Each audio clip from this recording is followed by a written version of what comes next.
हरे जय राधा माधव कुंज बिहारी गोपी जन वल्लभ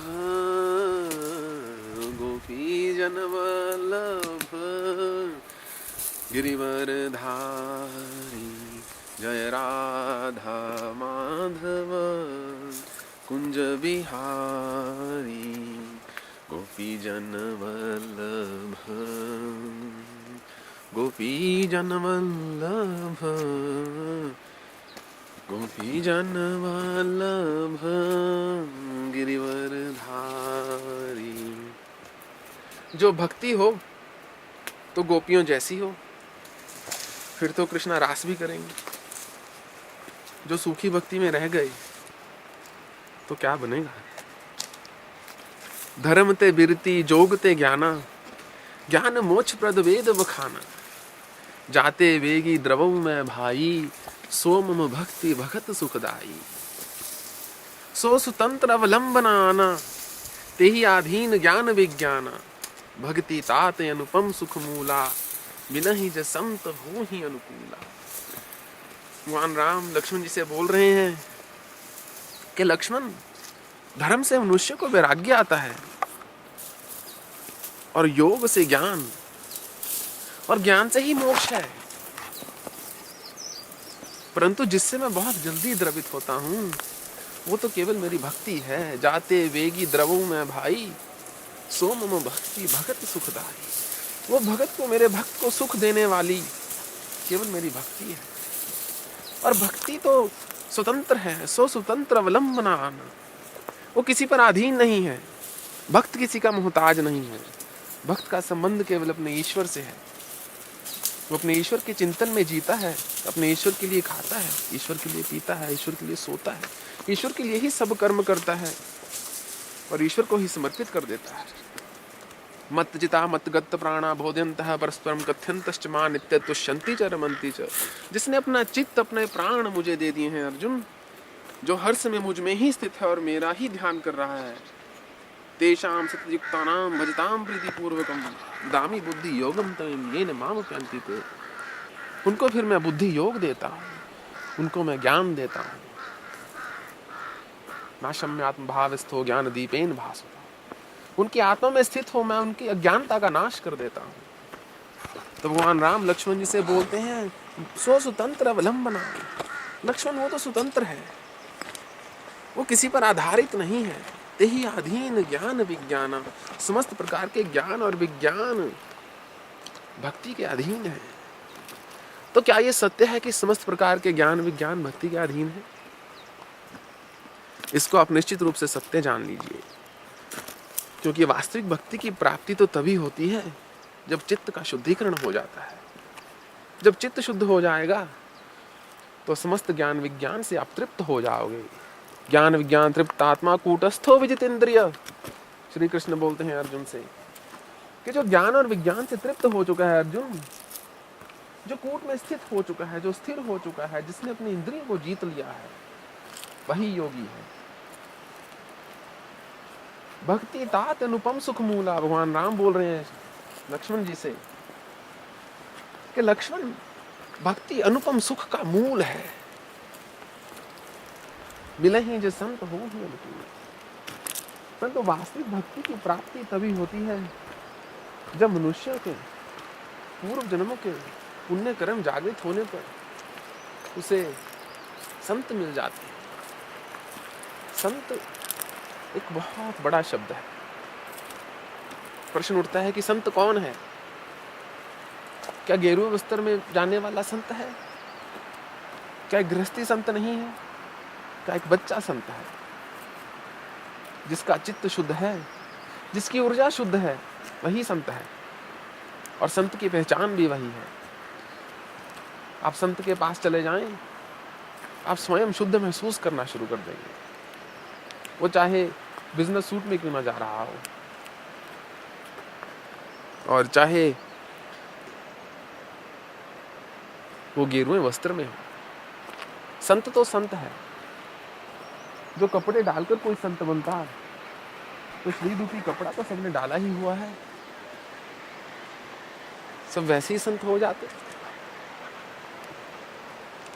भक्ति के साधन कहूं बखानी, सुगम पंथ मोहि पावहु प्राणी। लक्ष्मण, मैं तुमसे भक्ति के साधन बोलता हूं जिससे बड़ी सुगमता से मनुष्य मेरी प्राप्ति कर लेता है। भक्ति के साधन कहूं बखानी, सुगम पंथ मोहि पावहि प्राणी। प्रथमः विप्र चरणति प्रीति, निज निज कर्म निरत श्रुति रीति। सर्वप्रथम तो है जिससे ज्ञान लेना है उसका मान करना। यदि आप उसको भाव में जीत लेंगे तो बहुत कुछ प्राप्त हो जाता है। फिर आपकी साधना वास्तविक स्वरूप में शुरू होती है। उससे बड़ी सुगमता से ईश्वर की प्राप्ति हो जाती है, क्योंकि जो स्वयं वहां तक पहुंच चुका वो आपको बताएगा कि मैं ऐसे पहुंचा, यदि तुम ऐसे करोगे तो तुम भी वैसे पहुंच जाओगे।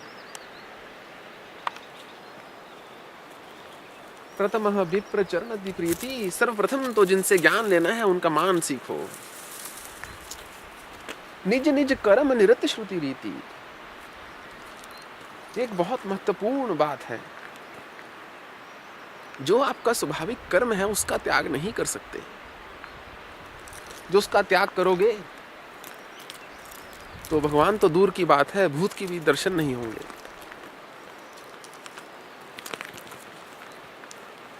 तो मनुष्य का स्वाभाविक कर्म क्या है? गृहस्थी का स्वाभाविक कर्म है गृहस्थ का पालन, सन्यासी का स्वाभाविक कर्म है सन्यास धर्म का पालन, ब्रह्मचारी का स्वाभाविक कर्म है अपने ब्रह्मचार्य की रक्षा।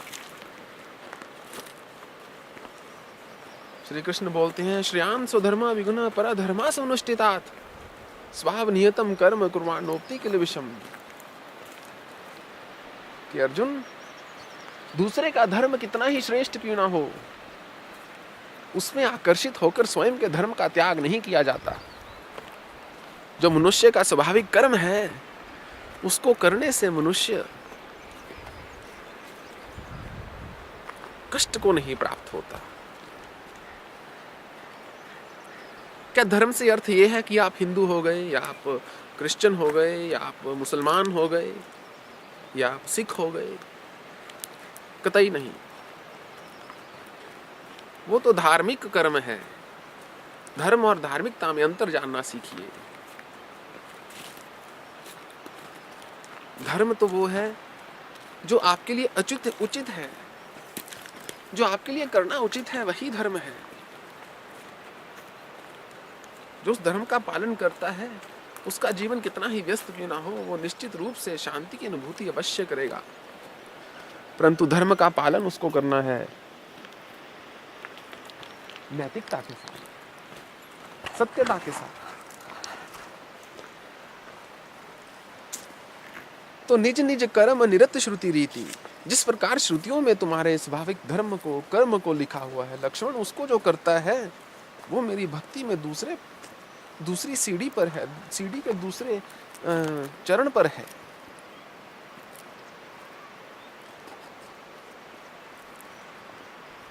सहजम कर्म कौन्तेय सदोषम अपि न त्यजेत।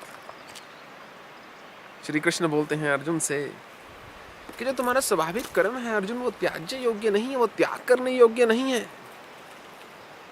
सर्वारंभा ही दोषेन धूमेन अग्नि निर्वावृता, जहां आग है वहां धुआं तो होगा ही। यदि अपने जीवन में तुम सुख की अनुभूति करना चाहते हो, शांति की अनुभूति करना चाहते हो, तो पहले संतुष्ट रहना सीखो। क्या संतुष्ट रहने का यह अर्थ है कि आप जीवन में आगे बढ़ने का प्रयत्न ना करें? मैं ऐसा एक क्षण के लिए भी नहीं बोलता। इसका अर्थ है कि जो आपको प्राप्त है उसमें प्रसन्न रहना तो सीखिए। जब प्रसन्न रहेंगे तो अंदर से खिल उठेंगे। जो खिल उठेंगे तो वास्तविक स्वरूप सामने आना शुरू होगा। जब वो सामने आना शुरू होगा तो सारे पर्दे तुम्हारी आंखों से हट जाएंगे, तुम अपने वास्तविक स्वरूप का बोध करने लगोगे। ये जो आप गुलाम बने हुए हैं ना, किसी की विचारधारा के, किसी दूसरे की सोच के, कि ईश्वर ऐसा है, ईश्वर वैसा है, ये उधार का जीवन जी रहे हैं, ये खत्म हो जाएगा, आपका उद्धार हो जाएगा। स्तुति लिखी किसी और ने, आपने उधार में ले ली। कल्पना की किसी चित्रकार ने कि शांताकारम भुजग शयनम, प्रभु का आकार ऐसा है, भुजग पर शैया कर रहे हैं, और आपने वो भी उधार में ले लिया कि उसकी कल्पना, वो चित्रकार ऐसा होगा, वो ईश्वर ऐसा होगा। किसी ने स्तुति लिखी, किसी ने चित्र बनाया, सब कुछ उधार में ले लिया। किसी ने बोला ईश्वर को जपने की ये विधि है, उसको भी उधार में ले लिया। कब तक उधार का काम करते रहेंगे? उधार के काम से उद्धार नहीं होगा। जो उधार के काम से उद्धार होता तो कई 100 करोड़ मनुष्य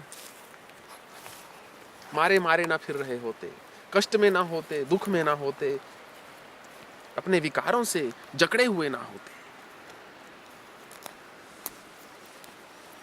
तो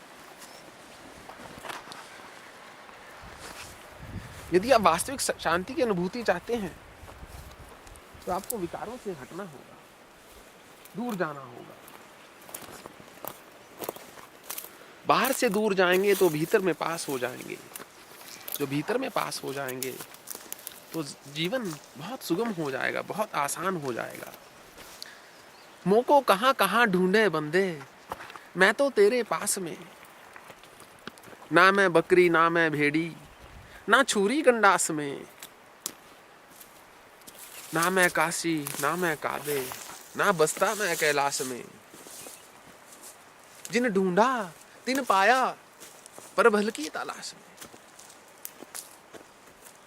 कहां कहां ढूंढ रहे हो तुम ईश्वर को?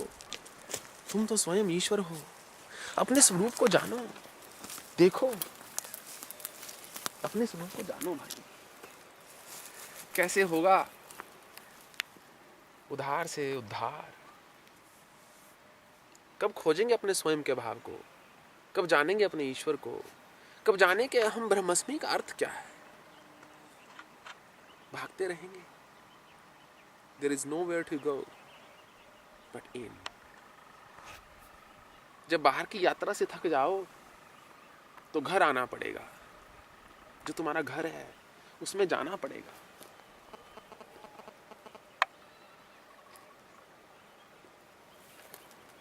जो घर में जाओगे तो शांति की अनुभूति करोगे। बाहर चले जाओ, अच्छे से अच्छे होटल में रह लो, जाकर 5 स्टार का सुख ले लो। 1 महीना, 2 महीना, 3 महीना, 10 महीना, 1 साल, 2 साल। उसके बाद जब घर जाओगे, घर का ताला खोल के भीतर जाओगे तो घर चाहे छोटा सा हो, चाहे कैसा भी हो, एक मनुष्य सुख का अनुभव करता है। वही सुख, क्योंकि वो आपका घर है। तो बाहर ये संसार आपका घर नहीं है, यहां आपका घर है। यहां जाना है, यहीं पर ईश्वर है। जो यहां नहीं वो कहीं नहीं है। जो यहां पर खोज खत्म कर लोगे, तुम्हारी समस्त चेष्टाएं, समस्त संघर्ष जीवन में खत्म हो जाएगा। जो सगुण उपासक हो तो ईश्वर सामने प्रकट हो जाएगा। जो निर्गुण हो तो समाधि लग जाएगी। परंतु जब तक करोगे नहीं तब तक कैसे स्वाद चखोगे? कैसे बनेगी बात? तो भीतर जाना होगा। कस्तूरी कुंडली बसे मृग ढूंढे भनमाई, ऐसे घट घट राम है दुनिया देखे माही। मृग को कस्तूरी की खुशबू आती है तो वो जगह जगह जगह जगह भाग रहा है। कहां से आ रही है ये सुगंध? मूढ़ है, पश्य नबी न स पश्यति मूढ़। देखते हुए भी नहीं देख पा रहा है।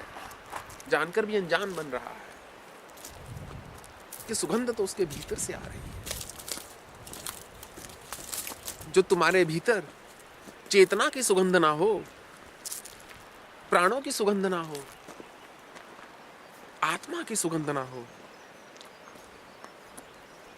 तो आपके अंदर से सारा आकर्षण खत्म हो जाएगा। जब आकर्षण खत्म हो जाएगा तो आप मृत घोषित कर दिए जाओगे। एक मृत होते हैं जो श्वास लेते हैं, एक होते हैं जो श्वास नहीं लेते। जो श्वास भी नहीं लेते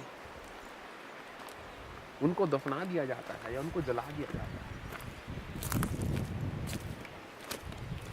जो श्वास लेते हैं वो जीवित अवस्था में भी मृत हैं। कई कब तक पशुओं की भांति जीवन व्यतीत करते रहेंगे। बालस्तावत् क्रीडासक्तः तरुणास्तावत् तरुणीसक्तः वृद्धास्तावत् चिंतामग्नः पारे ब्रह्मणि कोपि न लगनः। कितने दुख की बात है। देखिए, जो तो बच्चा है वो खेल कूद में व्यस्त है, उसको खेल के अलावा कुछ नहीं सूझता। उसको पढ़ाई से भी ज्यादा खेल अच्छा लगता है। वो बचपन से ही बच्चे को बहिर्मुखी होना सिखाया जाता है। वो रोता है, उसको टीवी लगा दिया जाता है। वो किसी प्रकार में कष्ट में है, उसको बाहर लेके जाया जाता है। वो घर में परेशान है, चलो उसकी आउटिंग करवा दी जाए, पिकनिक पर चले जाएं। उसका भी क्या दोष है, जब बड़ा होगा अपने समस्त सुखों को बाहर ही तो खोजेगा। और वहीं से जीवन शुरू होता है, ऐसा जीवन जिसमें संतुष्टि नहीं हो सकती। बाहर तो अनंत है, ब्रह्मांड, अंतरिक्ष, अनेक कोटि ब्रह्मांड जननी दिव्य विग्रह। माने तो कई कई कोटि ब्रह्मांड रच दी हैं, करोड़ों।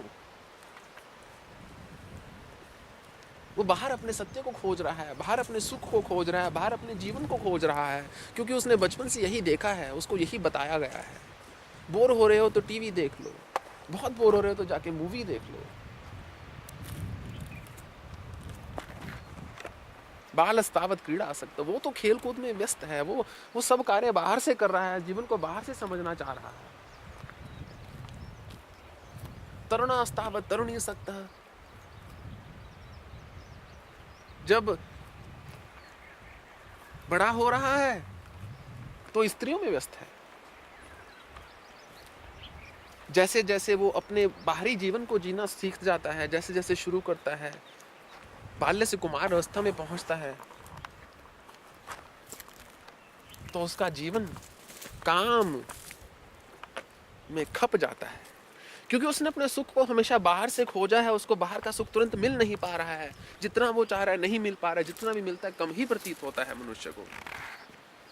इसलिए उसमें दूसरे विकार भी जन्म लेना शुरू कर देते हैं। बीज तो बचपन में ही डल गया था, क्योंकि बाहिर्मुखी हो रहा है। तो फिर क्रोध, लोभ, अहंकार सब जागृत होने शुरू हो जाएंगे। है ना, birds of the same feather flock together. जब एक विकार आता है, दूसरे अपने आप जगह ढूंढ लेते हैं। ऐसा कोई मनुष्य नहीं होगा जिसमें केवल क्रोध होगा और काम, लोभ, अहंकार, मोह नहीं होगा। जिसमें एक है उसमें बाकी सब भी होंगे। इसको आप निश्चित रूप से जान लीजिए। वृद्धास्तावत् चिंतामग्नः, जो वृद्ध है वो चिंता में है। मेरे पुत्र का क्या होगा, मेरी पुत्री का क्या होगा, मेरे पौत्र का क्या होगा, मेरे इसका क्या होगा, मेरे उसका क्या होगा, मेरा धन, मेरी संपत्ति। पारे ब्रह्मणि कोपि न लगनः, फिर ईश्वर प्राप्ति का किसी पास कोई लगन ही नहीं है, कोई समय नहीं है, कोई मुहूर्त नहीं मिला।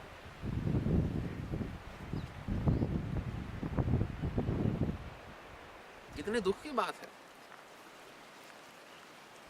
फिर एक दिन एक नॉक होती है, दरवाजे पर एक खटखटाहट होती है। Knock knock. एक बार मैंने एक मेडिटेशन के ऊपर एक बुक थी, उसमें पढ़ा था, The dying process begins with the agonizing realization that one is finally being separated from everything one has clung on to with intense craving. One is then overcome with heart-chilling anguish. कि मृत्यु की प्रक्रिया उस क्षण से शुरू होती है जब मनुष्य को बोध होता है कि प्रत्येक वो चीज जिसको मैंने जीवन पर्यंत पकड़ के रखा, जकड़ के रखा, उससे अब मैं एक क्षण में अलग कर दिया जाऊंगा। फिर उसको अपार कष्ट होता है, अपार।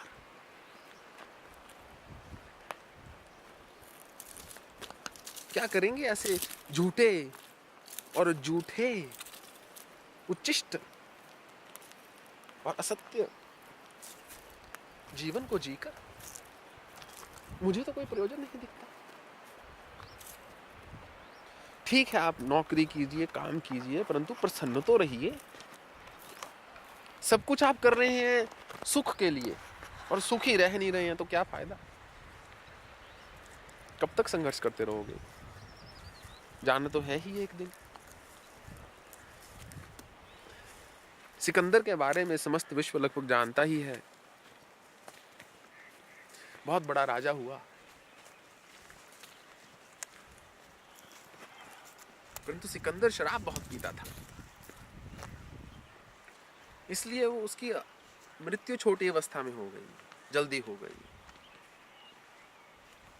तो जब उसके राजवैद्यों ने उसको बता दिया कि तुम्हारा जाने का समय हो गया है, तो उसने अपने मंत्रियों को बुलाया और बोलता है, मेरे लिए एक स्पेशल कॉफिन तैयार करो, उसमें सुराख कर दो दोनों तरफ, मेरे दोनों हाथ ऐसे बाहर निकाल देना। तो मंत्री थोड़ा सा अचंभित हो जाते हैं, सोचते हैं कि ऐसा कैसे। पूछते हैं, राजन ऐसा क्यों करना है? तो वो बोलता है, विश्व का ऐसा कोई स्थान नहीं जो आज की तारीख में मेरा ना हो। आज मैंने समस्त विश्व को जीता हुआ है, प्रत्येक व्यक्ति मुझे नमन करता है। करोड़ों करोड़ों को मैंने मौत के घाट उतार दिया अपनी शूरवीरता से, अपनी सैन्य की शक्ति से, सेना की शक्ति से। परंतु मैं चाहता हूं समस्त विश्व देख ले कि वो सिकंदर जो चक्रवर्ती सम्राट था, जब जाने का समय आया है तो हाथ में एक भी धूल का किनका नहीं लेकर जा रहा, एक भी धूल का कण नहीं लेकर जा रहा।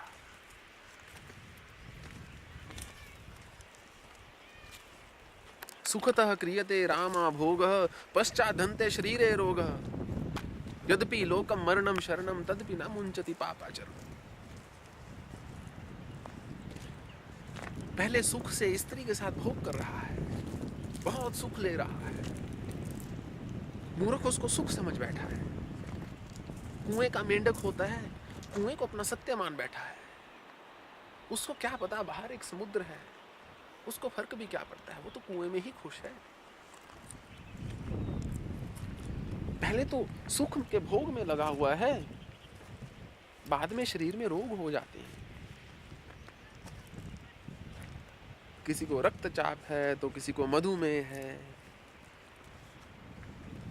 अंगम गलितम पलितम मुंडम दशन विहीन जातम तुंडम। अंग गल गए हैं, सर पर मुंडन हो गया है, बाल झड़ गए हैं, दांत झड़ गए हैं, अब शरीर नहीं चल रहा। गतवती वायु देहा पाया भार्य बिबती तस्मिन काया।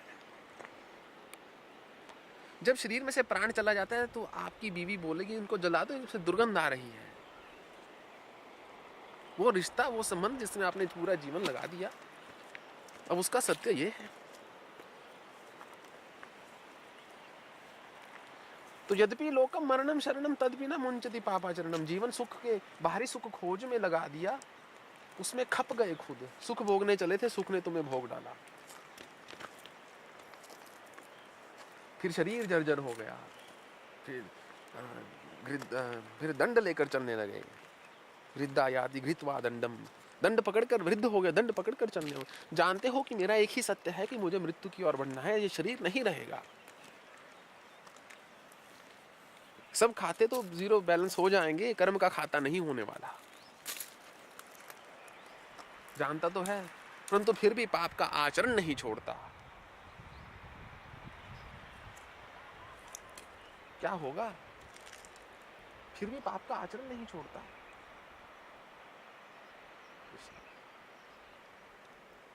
ईश्वर आप पर कृपा करें कि कम से कम आप अपने सत्य की खोज की ओर तो बढ़े। कम से कम जाने तो सही मुझे कहां जाना है। कब तक भटकते रहोगे? कब तक मैं बोलता रहूंगा?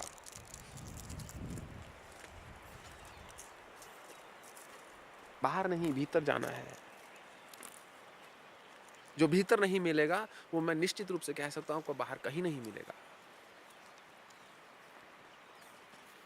जो विश्वास करना कठिन हो रहा है तो करते रहो चेष्टा, करते रहो संघर्ष।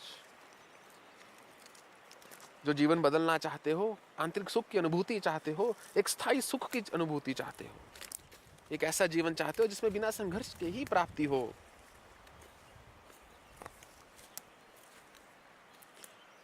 तो संकल्प ले लीजिए कि मैं आज से भीतर जाना शुरू कर दूंगा।